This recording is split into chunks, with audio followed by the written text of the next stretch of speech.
de 5 à 19 ans. 8 dans la tranche d'âge de 20 à 39 ans.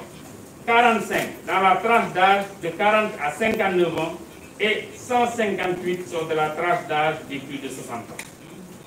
En résumé, seuls 10 malades âgés de moins de 40 ans sur plus de 6 000 malades sont décédés, contre 203 décès sur 4 614 sur la cible de plus de 40 ans, avec un chiffre alarmant de 158 décès pour ceux qui sont âgés de plus de 60 ans. Là aussi, si vous regardez tout à l'heure, le tableau le montre à suffisance. Donc vous le voyez sur les deux dernières barres, nous avons vraiment le gros lot, donc ceux qui ont plus de 40 ans, 40 à 60 et ceux qui ont plus de 60 ans. La signification est simple. Les jeunes constituent des vecteurs de transmission du virus aux personnes âgées et ces dernières en meurent. Il faut rappeler que dans le cadre de la lutte contre cette pandémie, le Sénégal, à l'image des autres pays du monde, avait très tôt pris un certain nombre de mesures visant à lutter efficacement contre la COVID-19. Parmi ces mesures, on peut citer entre autres la limitation de la circulation des personnes et des biens, l'instauration du couvre-feu, la fermeture des écoles, des universités et autres lieux d'enseignement, l'interdiction ou la limitation des rassemblements dans certains lieux recevant du public. Il est bien vrai que nos concitoyens s'interrogent et nous interpellent légitimement sur les résultats réels de ces mesures et surtout sur leur efficacité. Seulement, vous n'êtes pas sans savoir que l'apparition du virus est encore récente et que naturellement, il n'est pas encore totalement connu, même s'il est établi que chaque jour, les scientifiques du monde entier comprennent de plus en plus les spécificités de cet ennemi mondial commun. Ce qui est sûr, c'est qu'aucune personne sensée ne peut désormais douter de la réalité, de sa dangerosité et surtout de sa létalité.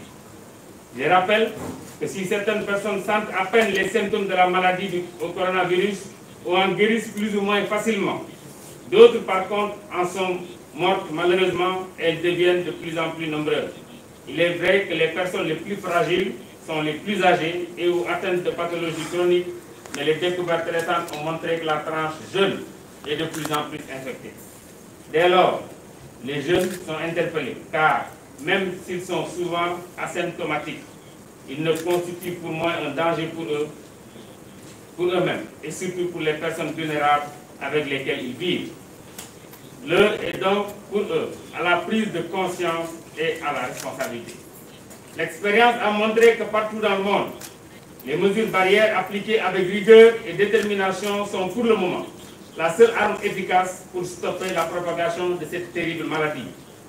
Ainsi donc, plus besoin de dire aujourd'hui que la désinvolture, la légèreté et l'irresponsabilité dans le comportement sont à bannir parce que dangereuses pour soi et pour les autres.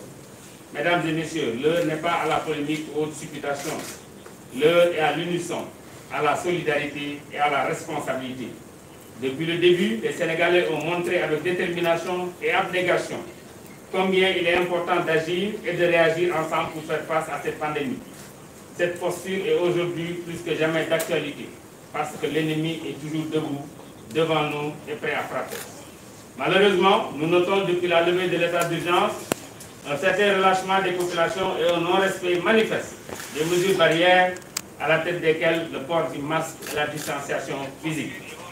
Je peux donc dire aux Sénégalaises et aux Sénégalais qu'il est plus que jamais nécessaire de nous mobiliser, de combiner nos efforts et de lutter collectivement et solidairement contre cette pandémie qui, s'il faut le rappeler, constitue un précédent sanitaire dépassant tout ce que nous pouvions imaginer. Il est donc impératif que nous continuions à nous comporter en citoyens modèles, en respectant scrupuleusement tous les gestes barrières recommandés. Arrêtons le déni et la stigmatisation. Cette maladie n'est ni honteuse ni tabou.